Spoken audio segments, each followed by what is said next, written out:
ஒன்னு சேர பொறுப்பெடுத்து உருகும் இந்த மாது தெற்கு திச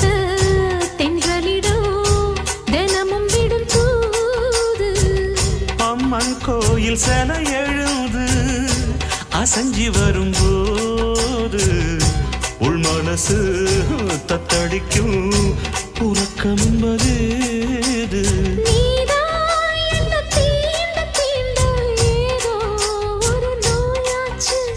நான் தான் உன்னை சீண்டி சீண்டி பார்த்து ரொம்ப நாளாச்சு கொஞ்சம் இடம் கொடுத்த பச்சை கொடி பிடிச்சா எத்தனையோ வித்தைகளை இப்பவே நீ காட்டிடுவே